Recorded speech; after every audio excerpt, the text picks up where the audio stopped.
পাকিস্তানত কাজিৰঙা আছে নেকি? পাকিস্তানত মানস অভয়াৰণ্য আছে নেকি? পাকিস্তানত পবিতৰা আছে নেকি?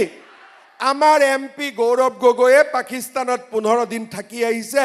তাত মানসো নাই, কাজিৰঙাও নাই, পবিতৰাও নাই, ওৰাঙাও নাই। ক'ত গৈ মগজ মাৰি আছিলে আমাক জনাব লাগে নে নাই? লাগে নে নাই? ক'ত মগজ মাৰি আছিলে? ক'ত মগজ মাৰি আছিলে 15 দিন? কোনে খুৱাইছিলে? কোনে ৰাখিছিলে? ক'ত গৈছিলে? অসমৰ ৰাইজৰ জনাৰ অধিকাৰ আছে নে নাই? কোনোবাই কয় পাকিস্তানত যোৱাটো ভুল নহয়। পাকিস্তানত যাব লাগে। আৰু যাব পৃথিৱীত জাগা নাই। আমেৰিকা নাই, ইংলেণ্ড নাই, ভূটান নাই, কাজিৰঙা নাই, পবিতৰা নাই। যাবৰ কাৰণে বিচাৰি পাই পাকিস্তান।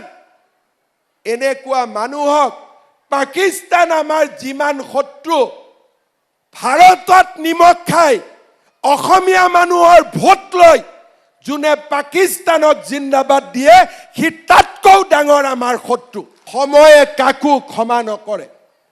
যিমানে ডাঙৰ মানুহৰ ল'ৰা নহওক কিয়, কোনোবাই যদি পাকিস্তানৰ লগত কম্প্ৰমাইজ কৰে, আমি প্ৰত্যেকটো দিনৰ আমাক হিচাপ লাগিব। কোন ৰাস্তা দি গৈছিল, ক'ৰ পৰা উভতি আহিলে, কাৰ লগত ভাত খাইছিলে, কাৰ লগত বহিছিলে, আৰু সেই প্ৰশ্নৰ উত্তৰ হিমন্ত বিশ্ব শৰ্মাই কেনেকে উলিয়াব লাগে জানে।